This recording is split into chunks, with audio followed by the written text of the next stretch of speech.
Well, the biggest issue I see with so-called AI experts is that they think they know more than they do. And they think they're smarter than they actually are. I'm very close to the cutting edge in AI, and it scares the hell out of me. It's capable of vastly more than almost anyone knows. And the rate of improvement is exponential. We have to figure out some way to ensure that the advent of digital superintelligence is one which is symbiotic with humanity. I think that's the single biggest existential crisis that we face, and the most pressing one. Mark my words, AI is far more dangerous than nukes. Far. Depending on which study you read, in the next few decades, humanity will reach the singularity, the point at which computers will match or exceed human intelligence, or in other words, when humanity might become obsolete. Now, whether or not you lean towards the optimistic side of things or the dystopian side of the future, you gotta wonder, where will that leave humans?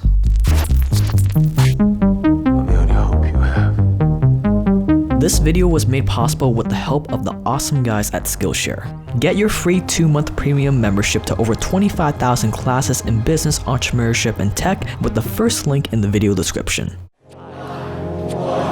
3, 2, If you think about it, all humanity has ever achieved has been because of these 3 factors. How much information we can take in, or how fast we can read and how fast we can move our eyes, how fast we can process information in our heads, and how much information we can put out. How fast can we write, talk, type, and swipe left. And every problem we haven't solved yet, curing cancer, going to Mars, whatever other issues millennials are supposed to care about,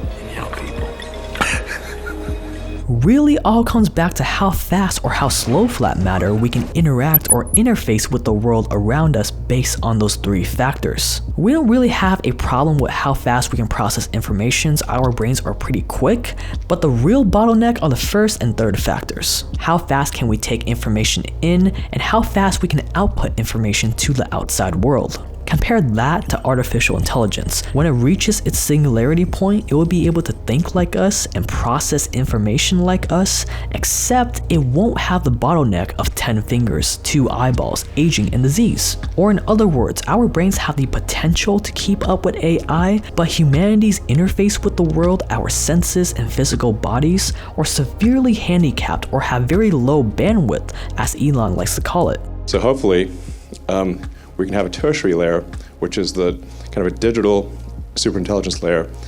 And in fact, you already have this layer. So it's your phone and your laptop. And the constraint is just how well you interface, the input and output speed. The output speed is especially slow since most people are typing with thumbs these days. So you have a very slow output speed. Your input speed is much faster due to vision. But the thing that will ultimately constrain our ability to be symbiotic with AI is bandwidth. And as AI gets closer and closer to that singularity point, humans will just keep falling further and further back. But I think even in a benign AI scenario, we will be left behind. So we have this super intelligent blob in between our ears, computers that can help augment what we can accomplish, but then we have these primitive, archaic limbs connecting the 2 together.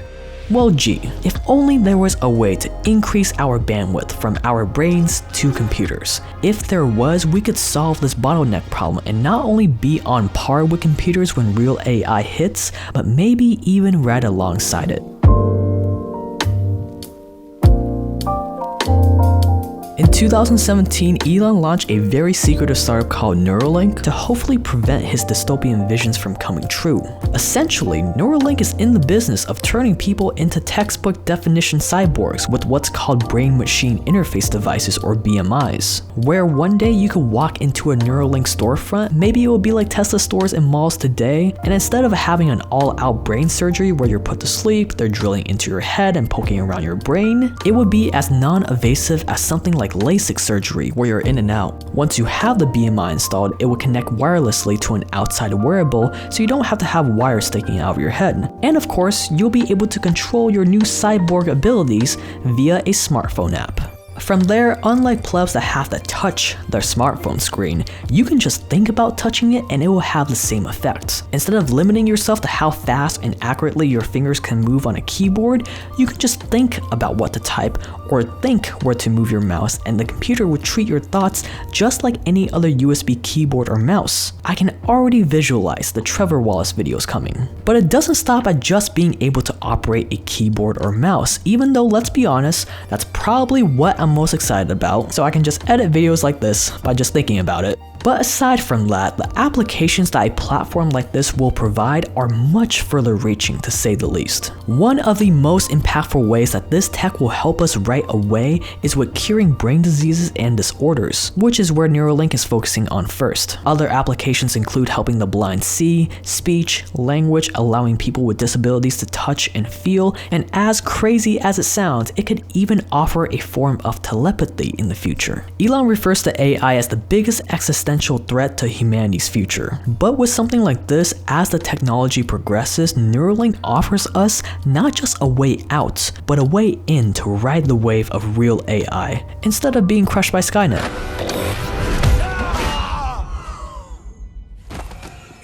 Like many other revolutions of the past, it's really hard to comprehend what kind of problems we'll be able to solve and what problems we'll create with this new technology. A lot of people talk about how revolutionary AI is, blockchain, even me with quantum computing. But if you think about it, all those innovations operate outside of humans. It's just another tool that we interact with. But brain-machine interfaces? We're talking about the first invention to truly evolve humans as a species. And just like Tesla in the early days, Neuralink are one of the very few pioneers that have this brand new industry all to themselves. And who knows, maybe they'll look back and call this era the Cyborg Revolution.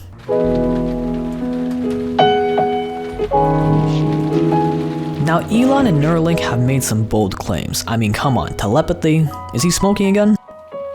Communicating with the brain via a computer may sound like far-off science fiction, but how Neuralink and others in the neural engineering field in the past have been able to achieve this is actually surprisingly simple. Not easy, but simple. You may know that our brains are really just a bunch of neurons connected together. All of your experiences, memories, happiness, sadness is all a result of nearly 100 billion neurons working together. And the way they work together is through electrical spikes. These electrical spikes trigger more electrical spikes to the neurons they're connected to. And much like how complex modern day computers and smartphones all break down into simple ones and zeros like we talked about in the quantum computing gold rush video, this thing happening right now called your life all break down to these simple electrical impulses happening right now between your ears. You're able to move a mouse because of the specific group of neurons spiking together in your brain. You're able to see this video because the specific photons hitting your eyes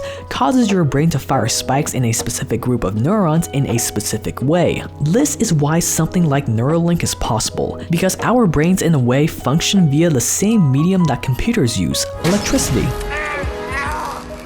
And if we're able to create machines that can read and create these electrical spikes, we can connect our brains with the outside world the same way our physical bodies do, but with a computer. To achieve this, Neuralink invented threads the size of neurons that can be implanted in specific areas of the brain that we want to interface with. These threads have electrodes on the ends that can detect and create the electrical spikes the neurons use to communicate. Once the spikes are detected around a group of neurons, that information is then sent to a computer chip to be translated into computer language that we can make sense of.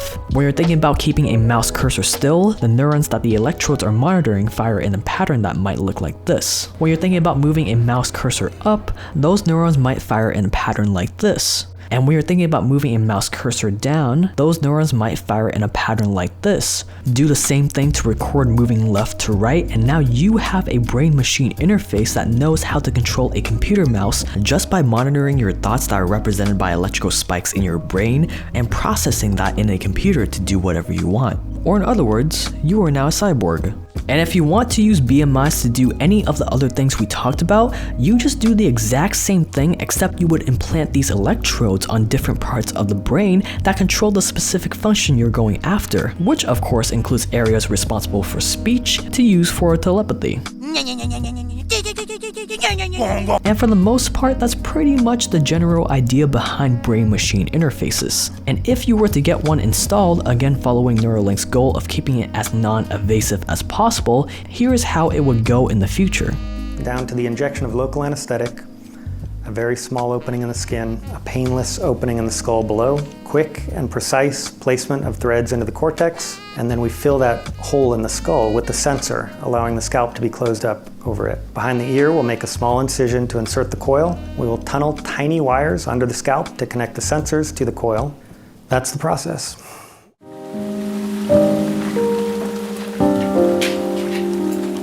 Unfortunately, it's not all sunshines and rainbows though. As much as I would love to have one of these installed in me right now and be a guinea pig, it's gonna take a while. Anything related to medicine and health are littered with regulations, FDA approval, and other hoops to jump through that are important, but are still really inefficient. And with the recent crackdown and pressure from the US government on the big tech giants, especially with their response to Facebook's Libra cryptocurrency, I wouldn't be terribly surprised if there were Senate hearings over these brain-machine interfaces in the future. On top of that, there are still many engineering hurdles for the Neuralink team to get through, especially in the material science department. In fact, a lot of this footage that you're seeing in this video is from their launch event that they hosted back in mid-2019, where Elon stated that the sole purpose of this event was to recruit more talent. When Elon contacted me over 2.5 years ago now and told me about his vision for the company, I knew that I wanted to join for these two reasons. Because I knew that the technology was at a point where with the right team and the right vision, and a long-term vision, we could do the sorts of things that we're talking about. And I knew that with that team, we could do things that no one had even dreamed about yet. There was nothing on the market or in labs that fit their needs, so they had to create all of this themselves. So what they've achieved in just 2 years is pretty incredible. They already have their first human product that they're testing called N1. They've had to invent the robot that implants all the electrodes with extreme accuracy into the brains of mice and monkeys. And their optimistic goal for the first human clinical trials are for late this year. And at first they'll only be focusing on people with diseases and disorders that could benefit most from N1, and very slowly they'll bring it out to the broader public. But the hurdles unfortunately don't end there. Neuralink is well aware of the dangers of privacy and hacking, but we're still a long ways away and there are still many questions that we haven't even thought about asking yet. So there is a very long road ahead of us. But even with those concerns and roadblocks, can we just take a moment to appreciate that we live in a world where you can solve incomprehensibly big problems like the #1 threat to humanity with a startup? I don't know about you, but that is pretty beautiful. So Elon, Max, if you're watching this, unfortunately, I don't have any horrible diseases or disabilities, but man, I would love to be a part of your clinical trials. Slide into my DMs and hurry up and take my money. Please, take it. But until that day arrives where you can augment your brain, why not improve your brain with a few of the 25,000 plus classes over on Skillshare? Why does every creator seem to be sponsored by Skillshare? It's because their stuff is pretty awesome and they make content like this easier for creators like me to create. You probably already know what Skillshare is, but if you don't, it's an online learning community where for less than $10 a month, you get access to over 25,000 classes from experts and creators on every topic you can imagine, including business, entrepreneurship, coding, and much more. And now that you understand that one of humanity's biggest bottlenecks right now is how fast we can input and output information, I highly recommend you check out some of the meta learning classes. Meta learning is probably one of the most important things that they should have taught you in school, but they didn't. And that's learning how to learn. And as you know, we have a pretty capable machine in between our ears, yet no one taught us how to use it. And a great place to start improving your I/O speed is with the tried and true Productivity Masterclass by Thomas Frank, where the entire class is literally about improving how fast you can take in and output information to the world around you. I've already started implementing stuff from it, and man, it is really good. So if you want to get ahead before that singularity comes and support this channel, you can check out Productivity Masterclass with a free 2-month premium membership on Skillshare with the first link in the video description. So thank you so much for being part of the Watch to the End Club, and if you are new to this channel, I analyze past and future businesses just like this video in a hopefully visually and audioly pleasing way. So if you enjoyed, please consider subscribing and turning on that notification bell that is unfortunately all the shameless plugs I have for you today. Thank you so much for watching. You've been awesome. I've been Jake, and I will see you guys in the next one. And now, how about drums? An instrument everybody loves.